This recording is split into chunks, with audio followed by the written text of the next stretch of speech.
faedah berkumpul dalam majlis ilmu di masjid Allah Subhanahu wa taala. Bapak, ibu-ibu dan saudara sekalian yang dimuliakan oleh Allah Subhanahu wa taala, kita masih pada bab zuhud dan wara' dan kita akan membaca hadis yang diriwayatkan dari Anas bin Malik radhiyallahu anhu. Bismillahirrahmanirrahim. Wa an Anas bin Malik radhiyallahu anhu qala Rasulullah sallallahu alaihi wasallam, kullu bani Adam khata'un wa khairul khata'ina at-tawwabun. Akhrajahu Tirmidzi wa Ibnu Majah wa sanaduhu qawiyyun. Dari Anas bin Malik radhiyallahu anhu berkata, telah bersabda Rasulullah sallallahu alaihi wasallam, kullu bani Adam khata'un. Semua anak keturunan Adam itu melakukan kesalahan. Semua kita ini sering terjatuh ke dalam kesalahan, dalam dosa. Wa khairul khata'ina at-tawwabun. Dan sebaik-baik orang yang melakukan kesalahan itu adalah orang-orang yang mau bertaubat. Dari sini dikeluarkan oleh Imam Tirmidzi dalam kitabnya Sunan Tirmidzi, demikian pula Ibnu Majah dengan sanad yang kuat. Bapak, ibu-ibu dan saudara sekalian, jamaah Masjid Mujahidin rahimani wa rahimakumullah,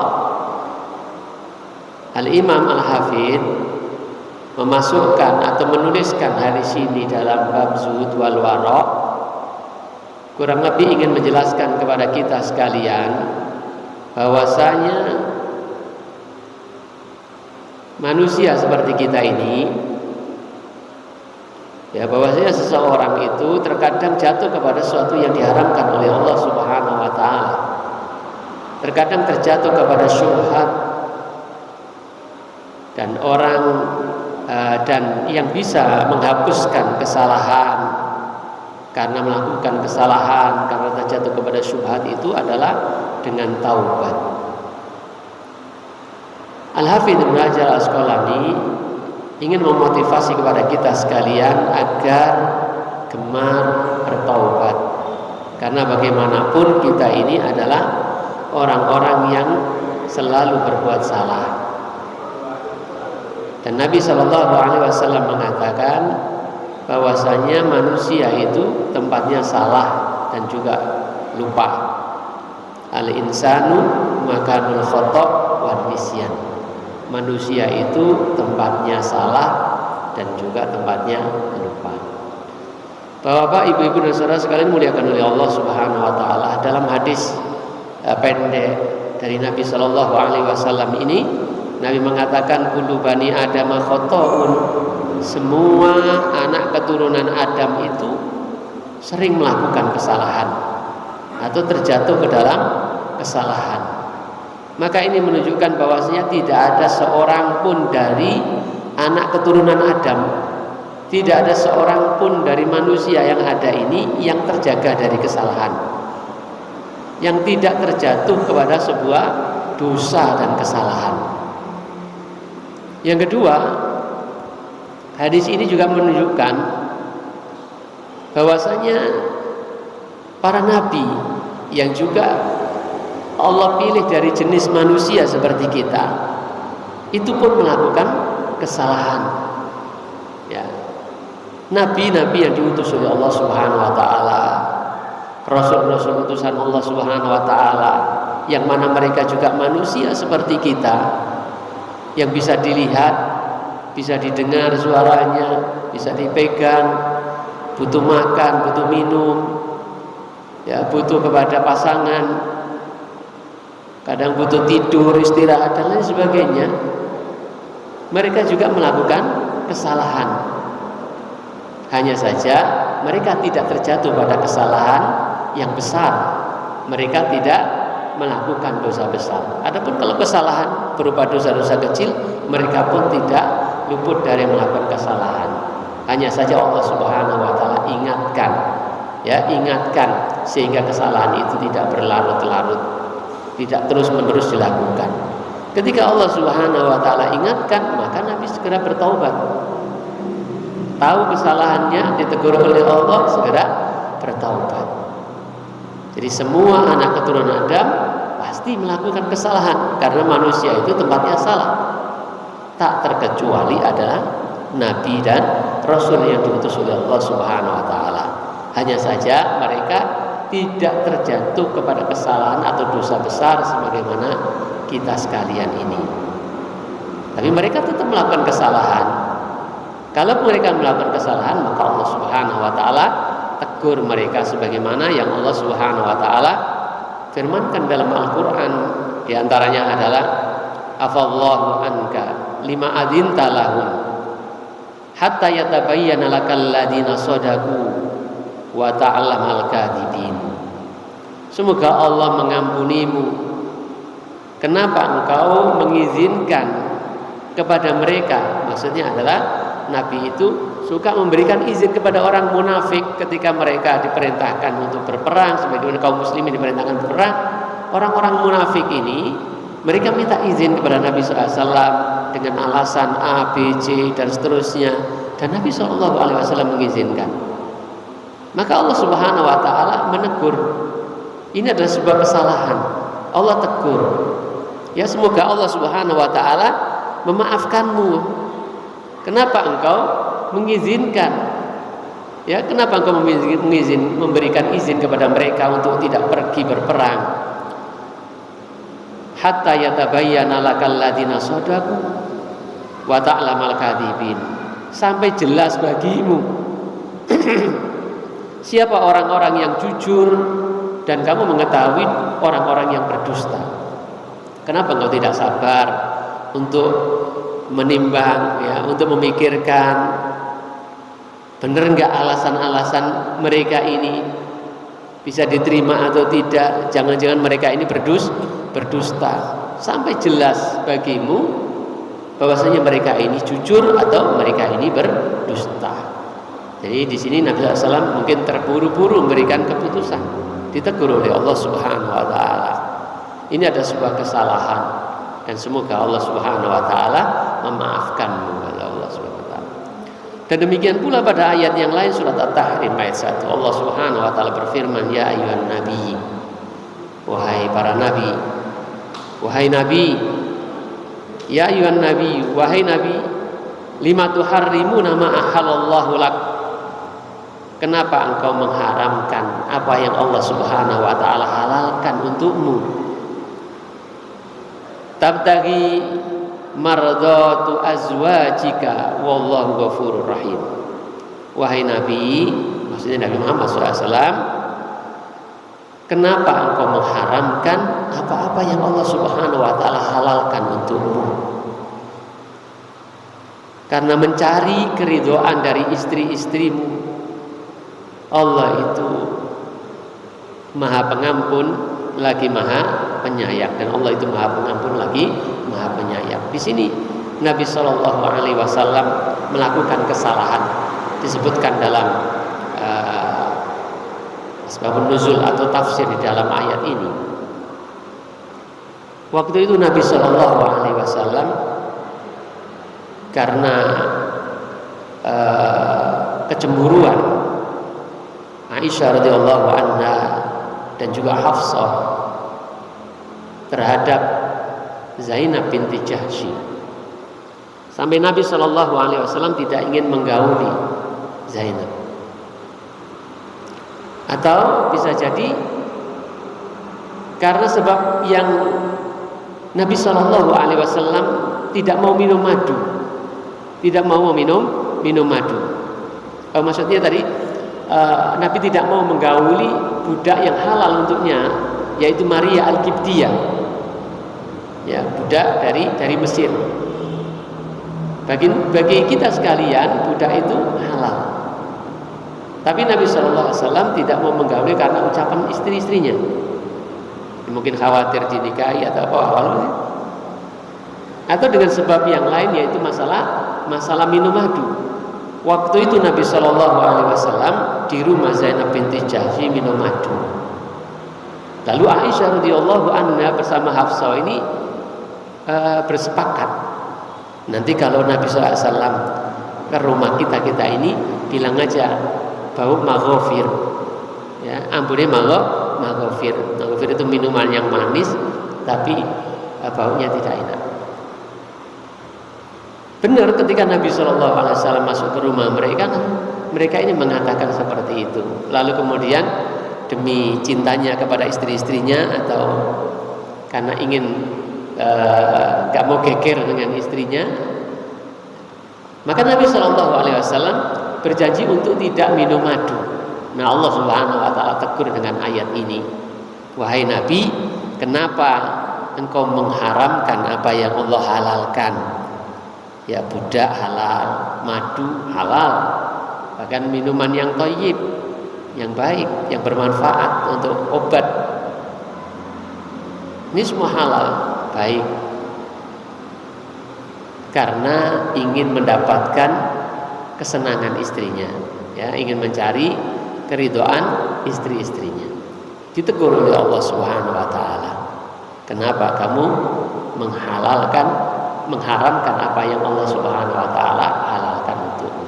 Jadi ketika Nabi Shallallahu Alaihi Wasallam melakukan sebuah kesalahan, langsung diingatkan oleh Allah Subhanahu Wa Taala, dan Nabi kemudian bertobatkan, sesungguhnya Allah itu adalah Zat yang Maha Pengampun lagi Maha Penyayang. Wallahu ghafurur rahim. Yang ketiga, ma'asyiral muslimin rahimani wa rahimakumullah, Nabi mengatakan kullu bani Adam khata'un. Semua manusia anak keturunan Adam ini melakukan kesalahan. Maksud di sini tidak mengurangi kemuliaan manusia atau orang-orang yang beriman khususnya. Jadi tidak menunjukkan sebuah kekurangan atau mengurangi kemuliaan orang yang beriman di sisi Allah Subhanahu Wa Taala, tidak. Ya, justru ketika seseorang itu melakukan kesalahan lalu dia bertobat kepada Allah Subhanahu Wa Taala, maka dia menjadi sebaik-baik dari makhluknya Allah Subhanahu Wa Taala. Oleh karena itulah nabi-nabi pun melakukan kesalahan. Ya, nabi-nabi pun melakukan kesalahan, mulai Nabi Adam melakukan kesalahan. Ketika Allah Subhanahu Wa Taala melarang memakan pohon di surga, Nabi Adam mendekati pohon di surga, malah Nabi Adam bersama istrinya kemudian malah mendekati pohon karena godaan iblis laknatullah alaih. Yang mengatakan la taqrabus syajarah, jangan kau mendekati pohon ini. Lalu iblis mengatakan kepada Adam, sesungguhnya alasan dilarangnya kamu makan pohon itu, mendekati pohon itu untuk makannya itu, karena kalau kamu makan pohon itu maka kamu akan kekal, tidak akan pernah mati. Terbujuk rayu oleh setan. Gak kena Adamnya, kena Hawanya, ya kena istrinya. Istrinya mengajak suaminya sayang istri, maka mengikuti kemauan istri. Nah, ini. Jadi kadang-kadang setan itu hadir menggoda kita itu kadang-kadang lewat orang-orang dekat kita, orang-orang yang kita cintai. Berapa banyak orang yang meninggalkan ketaatan kepada Allah karena kemauan orang-orang yang dicintainya, karena istrinya, karena anaknya. Makanya kelak di akhirat itu istri dan anak-anak itu ada yang menjadi musuh bagi bapak dan suaminya. Ya, karena seperti itu. Dia selalu menaati apa yang diinginkannya, walaupun terkadang jatuh kepada apa yang dilarang oleh Allah Subhanahu Wa Taala atau diperintahkan oleh Allah, dia tinggalkan. Ma'asyiral muslimin rahimani wa rahimakumullah, sekali lagi sabda Rasulullah sallallahu alaihi wasallam, kullu bani Adam khata'un, semua anak keturunan Adam itu melakukan kesalahan. Bukan berarti ini mengurangi derajat kemuliaan manusia, khususnya orang-orang yang beriman. Ya, tidaklah demikian. Karena Karena sesungguhnya orang-orang yang beriman itu, mereka itu adalah sebaik-baik makhluknya Allah Subhanahu wa taala, sebagaimana yang Allah Subhanahu wa taala firmankan, innalladzina amanu wa amilus solihat ulaika hum khairul bariyah. Sesungguhnya orang-orang yang beriman dan beramal saleh, maka mereka itu adalah sebaik-baik makhluk. Ya, ketika seorang beriman kepada Allah Subhanahu wa taala, tunduk patuh dengan beragamakan Islam, maka dia menjadi manusia yang mulia. Ya, manusia yang mulia. Terjaga kehormatannya, terjaga darah dan hartanya. Hancurnya dunia di mata Allah Subhanahu wa taala itu lebih ringan daripada terbunuhnya seorang muslim, kata Nabi sallallahu alaihi wasallam. Makanya dengan keislaman dan keimanannya itu dia mendapatkan suatu kemuliaan. Adapun dia melakukan kesalahan yang menjadi karakter manusia, di mana ini juga sudah diketahui oleh malaikat. Gitu. Mereka mengetahui bahwa yang namanya manusia itu mesti mereka itu akan melakukan kesalahan, sudah dari sononya. Gitu. Ketika malaikat diberitahu oleh Allah Subhanahu wa taala Allah akan menciptakan manusia, maka mereka mengatakan, kenapa menciptakan orang-orang yang kelak di dunia dia akan menumpahkan darah dan buat kerusakan. Wa id qala rabbuka lil malaikati inni ja'ilun fil ardi khalifah. Dan ingatlah ketika Tuhanmu berkata kepada para malaikat, inni ja'ilun fil ardi khalifah. Sesungguhnya aku akan menjadikan di muka bumi ini khalifah, yakni dari manusia. Ketika Allah Subhanahu wa taala memberikan tahu itu, maka malaikat mengatakan, kenapa kau akan menciptakan orang-orang yang akan menumpahkan buat kerusakan, menumpahkan darah, padahal kami ini selalu bertasbih kepadamu, selalu memuji, beribadah kepadamu.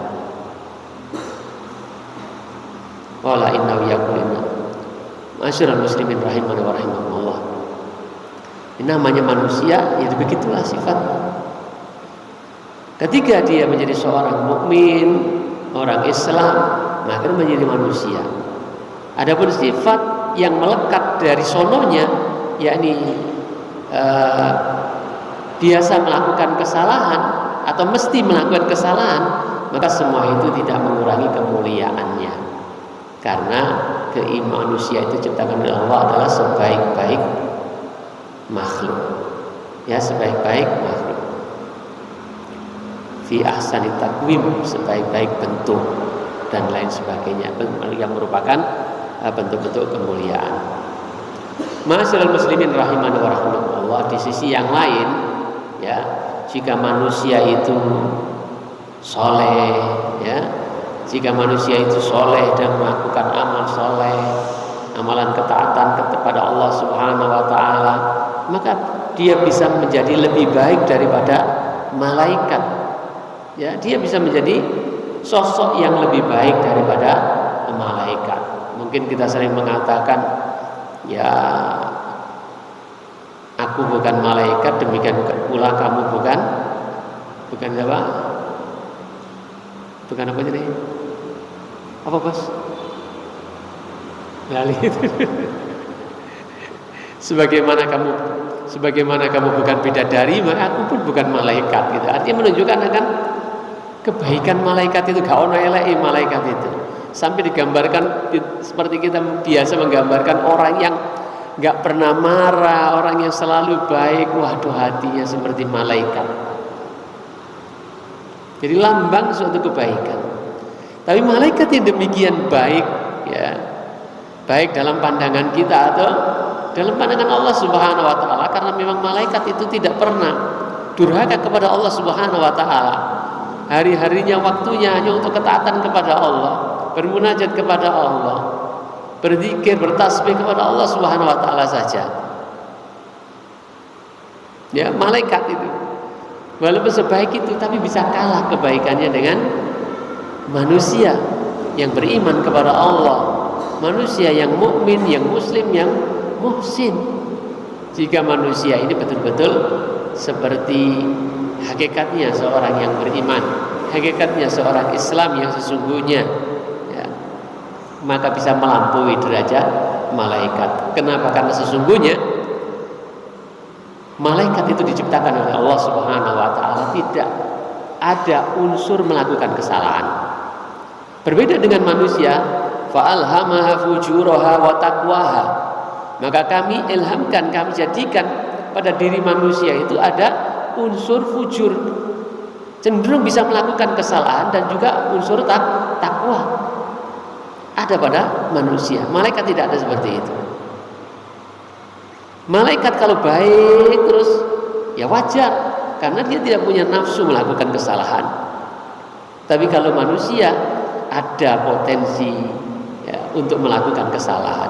Maka ketika dia bisa menjaga dirinya dari kesalahan, selalu bisa taat kepada Allah Subhanahu wa taala, mengalahkan fujurnya, mengisinya hanya dengan takwa, maka dia bisa melampaui kebaikan malaikat. Sebagaimana bidadari di surga, Masya Allah, bidadari di surga, maka akan kalah dengan bidadari di dunia.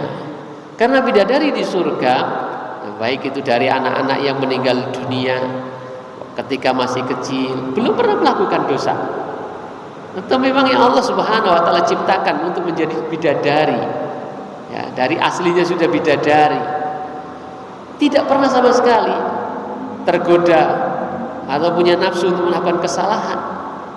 Tapi kalau perempuan-perempuan, wanita-wanita yang hidup di dunia ini, ada yang usianya sampai 15 tahun, yang sudah balik 25 tahun, 40 dan seterusnya sampai meninggal dunia, maka mereka berpotensi melakukan kesalahan. Tapi ketika mereka menjadi wanita-wanita yang solehah, maka kelak dia akan menjadi bidadari, yang mana tingkatan bidadarinya lebih baik daripada bidadari yang aslinya, ya, bidadari yang tidak bidadari surga, yang bukan dari bidadari produk dunia. Karena mereka inilah orang-orang yang berjuang untuk menjadi baik, untuk menjadi solehah. Ma'asyiral muslimin rahimani wa rahimakumullah. Allah Subhanahu wa taala berfirman terhadap tingkatan kebaikan manusia yang bisa melampaui malaikat ini, bisa kita fahami dari firman Allah Subhanahu wa taala tadi, yakni innal ladzina amanu wa 'amilus shalihat ulaika hum khairul bariyah. Sesungguhnya orang-orang yang beriman dan beramal saleh, mereka itu adalah sebaik-baik makhluk. Dan ingatlah bahwasanya malaikat itu adalah makhluk Allah Subhanahu wa taala.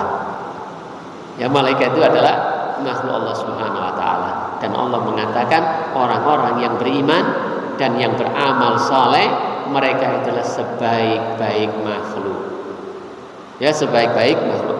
Di dunia ini semua makhluk. Di dunia ini hanya ada dua. Ada khalik, ada makhluk. Ada pencipta dan diciptakan. Khalik tidak ada lain kecuali Allah Subhanahu wa taala. Tidak ada pencipta kecuali Allah Subhanahu wa taala. Adapun makhluk, maka semuanya selain Allah adalah makhluk. Apakah itu manusia, jin, hewan, tumbuh-tumbuhan, bumi, langit, gunung, udara, termasuk malaikat, jin, ya, itu semua adalah makhluk Allah Subhanahu wa taala. Dan Allah mengatakan orang-orang yang beriman dan beramal soleh, maka mereka itu adalah sebaik-baik makhluk. Makhluk yang terbaik di antara makhluk yang Allah Subhanahu wa taala ciptakan. Dan ini adalah pendapat atau yang diungkapkan oleh Syekhul Islam Ibnu Taimiyah rahimahullah taala. Lalu Nabi sallallahu alaihi wasallam mengatakan wa khairul khata'ina at-tawwabun. Dan sebaik-baik orang yang melakukan kesalahan itu adalah orang-orang yang bertaubat. Orang-orang yang menyesal, memohon ampun kepada Allah Subhanahu wa taala dengan penuh penyesalan telah melakukan suatu kesalahan itu. Mereka yang datang kepada Allah Subhanahu wa taala mengakui kesalahannya, menyesal dengan kesalahan yang dilakukannya dan berkomitmen untuk tidak melakukan kesalahan itu lagi. Dan mereka memperbaiki keadaan dirinya agar senantiasa bisa baik dan tidak terjatuh kepada kesalahan. Jadi sebaik-baik orang yang melakukan kesalahan adalah mereka yang bertaubat, yang datang kepada Allah Subhanahu wa taala mengaku salah dan memohon ampunan kepada Allah Subhanahu wa taala. Maka ini menunjukkan bahwasanya taubat itu suatu yang seharusnya dilakukan terhadap apa-apa yang sebelumnya dilakukan dari kesalahan-kesalahan tersebut. Dan sesungguhnya kebutuhan seorang hamba kepada taubat dalam hari-harinya, baik siang atau malamnya, itu adalah kebutuhan yang mendesak. Jadi kebutuhan yang sangat dibutuhkan. Kebutuhan kita sekalian kepada taubat itu suatu kebutuhan yang sangat dibutuhkan, yang mana Allah Subhanahu wa taala perintahkan kepada kita sekalian untuk bertobat. Wa tubu ilallahi jami'an ayyuhal mu'minun la'allakum tuflihun. Dan bertobatlah kepada Allah, dan bertobatlah kalian kepada Allah semuanya, ayyuhal mu'minun, wahai orang-orang yang beriman. Jadi yang disuruh tobat itu bukan orang-orang yang terlepas imannya, ya, karena mencuri, karena berzina, ya. Tapi semua kita sekalian yang ada iman ini disuruh bertobat kepada Allah Subhanahu wa taala, karena semua kita adalah melakukan kesalahan. Wa tubu ilallahi jami'an ayyuhal mu'minun, dan bertobatlah kalian semuanya, wahai orang-orang yang beriman, la'allakum tuflihun, supaya kalian menjadi orang-orang yang beruntung. Tidakkah kita semua ingin mendapatkan keberuntungan, khususnya kelak di akhirat? Maka Allah Subhanahu wa taala menunjukkan di antara jalan keberuntungan itu dengan bertaubat atas semua kesalahan-kesalahan yang kita lakukan. Ya, apalagi kita ini, Nabi Shallallahu Alaihi Wasallam pun setiap harinya bertobat kepada Allah Subhanahu Wa Taala, memohon ampun kepada Allah Subhanahu Wa Taala. Padahal beliau adalah sosok manusia yang maksum, yang terjaga dari kesalahan. Kalaupun terjatuh kepada kesalahan kecil, maka Allah segera tegur. Nabi Shallallahu Alaihi Wasallam ketaatannya jauh di atas kita sekalian. Tetapi Nabi Shallallahu Alaihi Wasallam setiap harinya beliau bertobat kepada Allah, memohon ampunan kepada Allah Subhanahu wa taala sampai 100 kali. Beliau Shallallahu Alaihi Wasallam memotivasi kita dengan menyampaikan apa yang beliau lakukan. Inni atubu ilallahi fil yaumi mi'ata marrah. Kata Nabi Shallallahu Alaihi Wasallam, sesungguhnya aku bertaubat kepada Allah dalam sehari 100 kali. Sesungguhnya aku bertobat kepada Allah dalam sehari 100 kali. Kita berapa, Pak? Jadi Nabi SAW panutan kita, ya, sosok idola kita, telah menyontohkan, bukan hanya menyuruh kita bertobat, mengajak kita bertobat, tapi telah melakukan apa yang dia sampaikan kepada kita agar bertobat kepada Allah. Beliau bertobat kepada Allah dalam sehari 100 kali. Maka beliau selalu memohon ampun kepada Allah Subhanahu wa taala, misalnya dengan kalimat Rabbighfirli wa tub alayya innaka antat tawwabur rahim. Sebagaimana dalam riwayat Ibnu Majah, Rabbighfirli, duhai Tuhanku, ampunilah kesalahan-kesalahanku dan terimalah taubatku, sesungguhnya Engkau Zat yang Maha penerima taubat lagi Maha penyayang. Jadi Nabi SAW memohon ampunan kepada Allah Subhanahu wa taala, bertobat kepadanya dalam sehari 100 kali. Sementara kita mungkin 3 setelah sholat setelah sholat baru kita memohon ampun kepada Allah. Astagfirullah, astagfirullah, astagfirullah. Itu pun 3 kali. Gue habis sholat lagi, sholat 5 waktu lagi. Padahal kesalahan kita lebih banyak daripada Nabi Shallallahu Alaihi Wasallam. Bahkan kita tidak bisa melakukan taubatan secara khusus karena dosa besar yang kita lakukan. Tidak sekedar memohon ampun kepada Allah Subhanahu Wa Taala atas dosa-dosa kecil kita, tetapi perlu pertobatan yang besar, taubatan nasuha atas dosa-dosa besar yang mungkin kita lakukan. Ma'asyiral muslimin rahimani wa rahimakumullah, Ibnu Qayyim rahimahullah taala mengatakan, wa katsiru minan nasi yajhalu manzilatat taubah. Tapi banyak dari manusia ini enggak tahu tentang kedudukan taubat. Allah Subhanahu wa taala perintahkan kepada kita taubat agar kita beruntung. Allah Subhanahu wa taala perintahkan kepada kita bertaubat karena sesungguhnya itu ada kebaikan untuk kita. Akan mengangkat derajat kita. Karena sesungguhnya orang yang baik itu bukan orang yang tidak pernah melakukan kesalahan. Tapi orang yang baik itu adalah orang yang tidak terus-menerus dalam kesalahan. Orang yang baik itu adalah orang yang menghentikan kesalahannya, dia bertobat kepada Allah Subhanahu wa taala. Jadi Ibnu Qayyim mengatakan, tapi kebanyakan manusia itu enggak ngerti tentang kedudukan taubat ini, di mana itu sangat kita butuhkan. Di antara kebutuhan kita, taubat itu sangat kita butuhkan. Bahkan Allah Subhanahu wa taala telah membuka pintu ampunannya ketika kita melakukan kesalahan di siang hari. Allah buka di malam hari pintu taubat.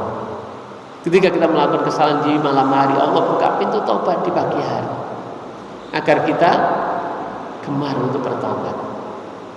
Pintu taubat terbuka sampai matahari terbit dari arah barat.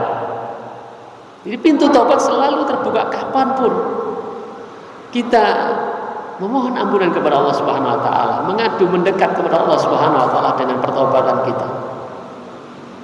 Pintunya selalu terbuka dan tidak akan tertutup kecuali setelah matahari terbit dari barat, artinya sampai hari kiamat. Ketika kita bertaubat kepada Allah Subhanahu wa taala, Allah angkat derajat kita. Allah angkat derajat kita. Sebagaimana Allah takdirkan para nabi dan rasul melakukan kesalahan lalu dia bertobat, maka Allah angkat derajatnya. Allah lebih senang lebih senang kepada hamba yang bertaubat kepadanya dibandingkan senangnya seorang hamba mendapatkan kendaraan dengan seluruh isinya yang hilang, yang dia capek untuk mencarinya. Rasulullah SAW menceritakan dalam riwayat yang panjang disebutkan oleh Imam Muslim, dalam Sahih Muslim disebutkan Imam Nawawi dalam Riyadhus Shalihin bab taubat. Ada seorang yang dalam safarnya dengan membawa kendaraan dengan segala perbekalan ada di sana. Tiba-tiba kendaraan dengan segala perbekalannya itu hilang, sehingga menjadikan dia panik, khawatir. Lalu dia mencari ke sana kemari, tapi hasilnya nihil. Hasilnya nihil, sampai dia capek hasilnya nihil. Tidak didapatkan kendaraan dengan seluruh isinya tersebut. Hingga dia berputus asa dan siap-siap untuk menerima ajalnya. Dia baringkan tubuhnya. Kemudian ketika dia membuka matanya, ternyata kendaraan itu ada di sampingnya, tidak ada kurang sama sekali. Kendaraan dan seluruh perbekalan yang ada padanya tidak ada yang hilang, tidak berkurang sama sekali. Maka saking senangnya dia mengatakan, Allahumma anta abdi wa ana rabbuk. Ya Allah, engkau adalah hambaku dan aku ini adalah Tuhanmu. Saking senangnya sampai ngomongnya kuali, sampai ngomongnya terbalik. Ucapan kekafiran, ya, yang tidak boleh kita ucapkan dengan sengaja. Saking senangnya, tidak terbendung rasa senangnya, sampai dia melakukan kesalahan dalam berucap. Ya Allah, engkau adalah hambaku dan aku adalah Tuhan. Dan Allah Subhanahu wa ta'ala itu lebih senang ketika hambanya bertobat dibandingkan senangnya orang tersebut mendapatkan harta kekayaannya, kendaraan dengan seluruh isinya. Ma'asyiral muslimin rahimanallah, itulah kedudukan taubat. Nah, sesungguhnya kebutuhan taubat itu sangat-sangat kita butuhkan dibandingkan kebutuhan-kebutuhan kita yang lainnya. Maka benar dikatakan oleh Ibnu Al-Jauzi, namun tidak banyak. Tidak banyak orang yang mengetahui tentang kedudukan ini, sehingga tidak banyak orang yang kemudian segera bertobat. Dia larut dalam dosa terus menerus, walaupun dia sudah tahu itu ada sebuah dosa, sebuah kesalahan. Bahkan dia mencari-cari udzur, mencari-cari alasan, yang pintar ya mencari-cari dalil untuk membenarkannya. Ma'asyiral muslimin rahimani wa rahimakumullah. Wa khairul khotoina at-tawwabun, kata Rasulullah, dan sebaik-baik orang yang melakukan kesalahan adalah orang-orang yang mau bertobat. Maka ini menunjukkan kepada kita bahwasanya yang buruk itu bukan orang yang tidak bertobat, tetapi yang buruk itu adalah orang yang terus-menerus dalam dosa, tidak mau berhenti dari melakukan dosa, sehingga dia tidak bertobat kepada Allah Subhanahu wa taala, sehingga dia menjadi orang yang zalim. Wa man lam yatub fa ulaika humudz zalimun. Dan barang siapa yang tidak mau bertobat kepada Allah Subhanahu wa taala, maka mereka itu adalah orang-orang yang zalim, yakni orang yang tidak bisa menempatkan sesuatu pada tempatnya. Ma'asyiral muslimin rahimani wa rahimakumullah. Di sini orang yang tidak mau bertobat dikatakan orang yang zalim. Ya, orang yang zalim.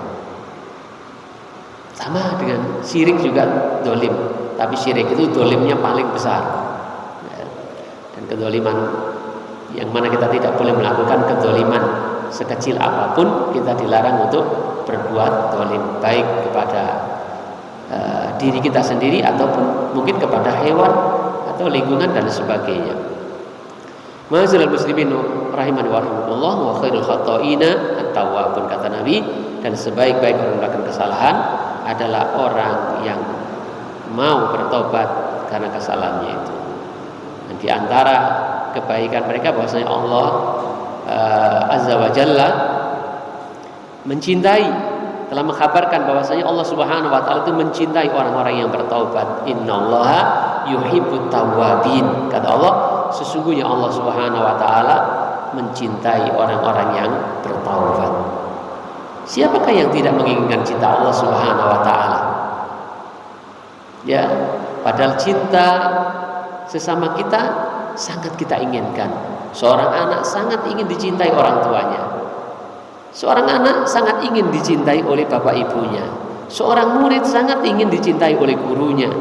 Seorang santri sangat ingin dicintai oleh kiainya. Perangkat-perangkat sangat ingin dicintai oleh atasannya. Ya. Karena dengan cintanya itu maka mungkin dia mendapatkan kebaikan, keuntungan, ya, kemulusan dalam usahanya dan lain sebagainya. Bagaimana kalau itu adalah cinta Allah Subhanahu wa taala? Yang jika Allah Subhanahu wa taala memberikan sesuatu, maka tidak ada yang bisa menghalanginya.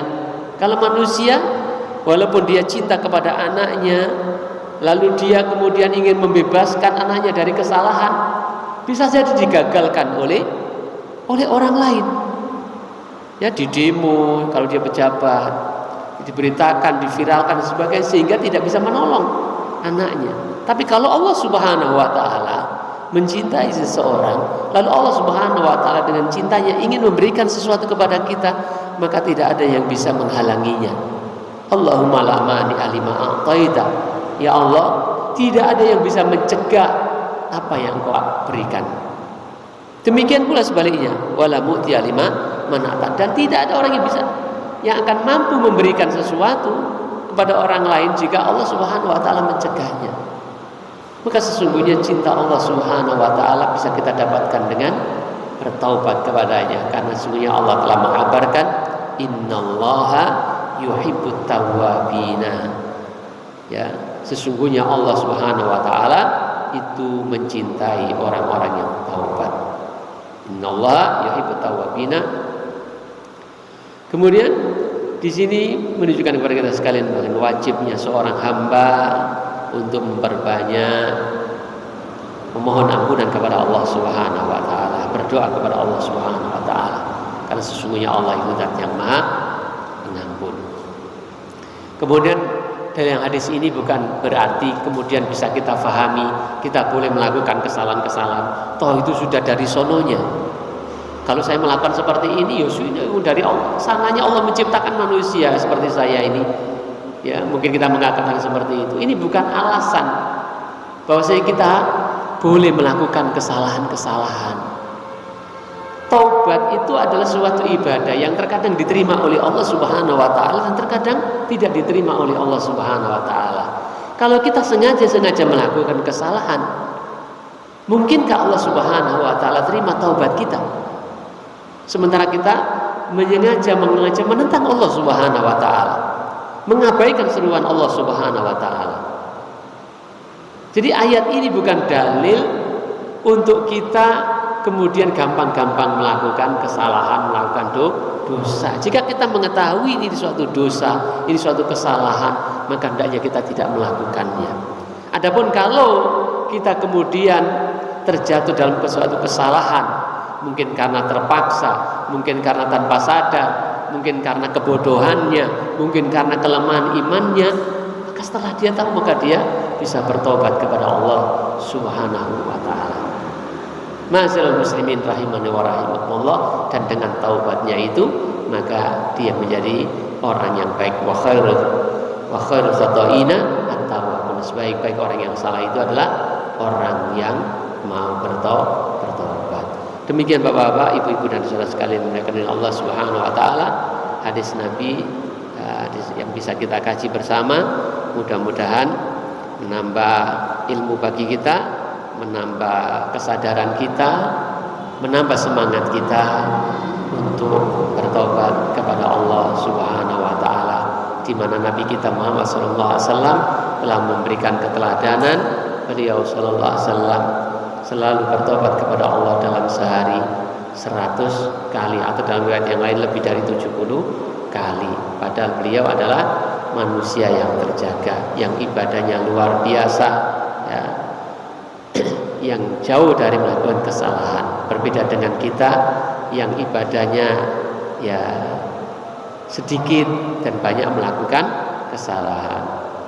Wa akhiru da'wana alhamdulillahirabbil alamin. Subhanakallahumma wa bihamdika asyhadu an la ilaha illa anta astaghfiruka wa atubu ilaik. Assalamualaikum warahmatullahi wabarakatuh.